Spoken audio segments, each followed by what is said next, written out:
Danny Segura for MMAfighting.com here in New York City with Edmen Shahbazyan, who will be fighting Brad Tavares at UFC 244. Edmond, first of all, this is your first time fighting in the East Coast, right? Yep. The East Coast first time. Yeah.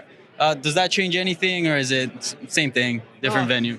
Same thing, different venue. I actually, I can't wait for though. MSG. You know, it's a historic building, arena, and I'm excited for it. Yeah. So you're taking on Brad Tavares, a true veteran of the game. You're only 21. I believe you made your your MMA debut in 2017.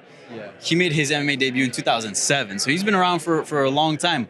When you got that name, given the amount of experience he has and who he is in the UFC, were you happy to get that kind of opponent? Oh yeah, I know he's ranked higher than me, so it was a great, and it's a great matchup. So it was an honor, and I'm blessed for the opportunity, and I just can't wait to go out there and perform. And this is going to be a big card, UFC 244, obviously the BMF title on the line.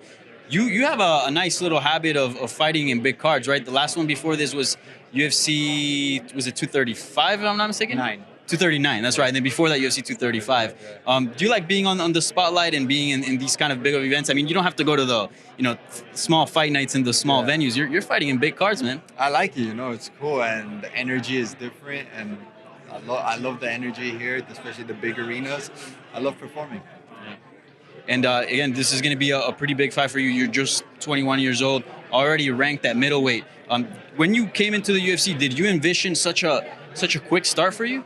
I envisioned it, yeah, definitely, because I know once you're in the UFC, you have to be ready for all sorts of competition because UFC is the highest level of fighting. So I was ready for it. Yeah.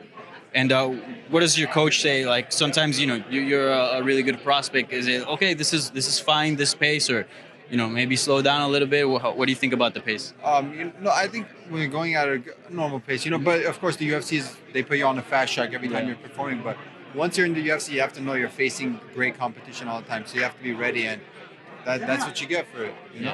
Great opponents. So great fighters fight great fighters. Yeah, very true. Yeah. And you're still at Glendale Fighting Club, correct? Yes, sir. Obviously, you've been doing great, undefeated. Your coach, Edmond Tarverdyan, got some hate a few years ago. Do you think it was a bit unfair? Obviously, he is a good coach. Look at where you're at and look at what you're doing. Oh, definitely it's unfair. I don't think people see what goes on behind the scenes and stuff like that. So, honestly, I don't care what people think. They can think whatever they want, but I'm going to just keep performing. And performing amazing, getting the wins. Do you have any prediction or any inkling on how the fight with Brad Tavares is going to go down? Definitely going to be a win and going to be an amazing performance by me. Best performance by me yet, and you'll see the best of me. All right, Edmond. Thank you so much for your time. Best of luck on Saturday.